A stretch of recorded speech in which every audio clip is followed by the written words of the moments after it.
shortly to an end, because I'm proud and delighted to formally accept the lifeboat station on behalf of the Royal National Lifeboat Institution, and in turn to pass it into the care of the team here at Portishead and the lifeboat operations manager, Mr. Bob Crane.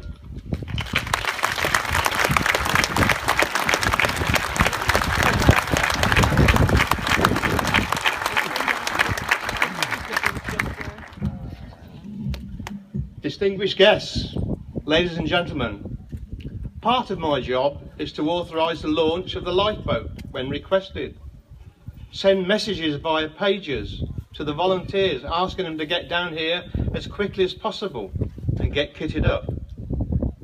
Now at our old station, 19 years ago, we had a concrete Batley garage. You know, the one you put your cars in. The garage wasn't long enough to put the tractor and the boat, so the tractor was kept 50 yards up the track. Well, I say tractor. Not something like that wonderful thing, but an old grey Ford tractor. Those of you can remember them. Things did, however, improve over the years to a commuter tractor, together with the garage being extended to house a tractor as well, all linked up. But the room was tight, only 4 inches either side, to manoeuvre out and round a bend, quite unlike this magnificent great big hall here. On one shout, some idiot driver demolished half the garage getting the lifeboat out. They haven't let me near the tractor since.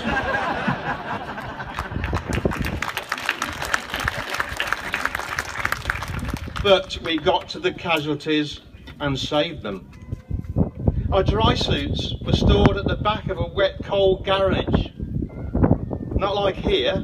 Individual personal heated lockers and a centrally heated room as well. The crew are spoilt.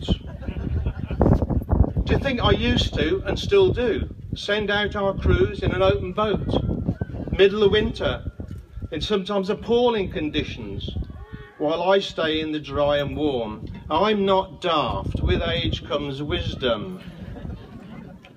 But I do know they go out with the very best of equipment money can buy. Even in the old days, it was actually mainly begged R&I equipment, including latter years a leased R&I boat. With all the problems, we have never failed once in all those years to launch the lifeboat when requested. I quote just one such incident. 2 teenage girls hanging off the legs of Clevedon Pier for dear life against a strong incoming tide. From the time I got the request to launch, the crew to arrive to get kitted up, it took 16 minutes to get to them. 2 young lives were saved that day.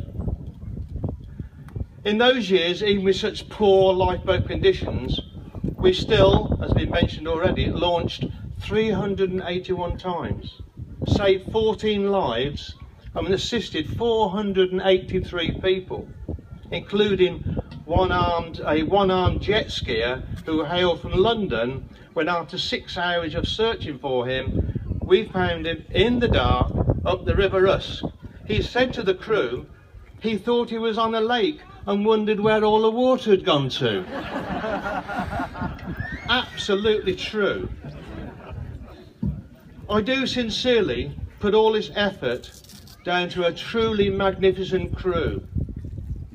We in Portishead just seem to attract the right sort of people from all walks of life, including a doctor and an ex-RAF Air Sea Rescue helicopter winchman who just happens to head up our training team. Guess who does our first aid training? Hard, constant, regular quality training gets results. We also enjoy a love affair with the people of Portishead and get great support from our local MP, Dr. Liam Fox, who has been our patron right from the very start. as well as the town councillors, who have been absolutely magnificent in their support with all our fundraisers. The great painter Turner once stated, "Yes, I am a great painter. Without my humble brushes, I am nothing." So too with fundraisers. So, Mr. Hunter-Pearce, on behalf of the crew, all the station volunteers, all the donors, large and small, their families and the good people of Portishead, I accept this truly magnificent building built for purpose, from which we will continue to save more lives at sea to come. I now hand you over to the Deputy Lord Lieutenant, the Reverend Philip Auden, for the service of dedication. Thank you.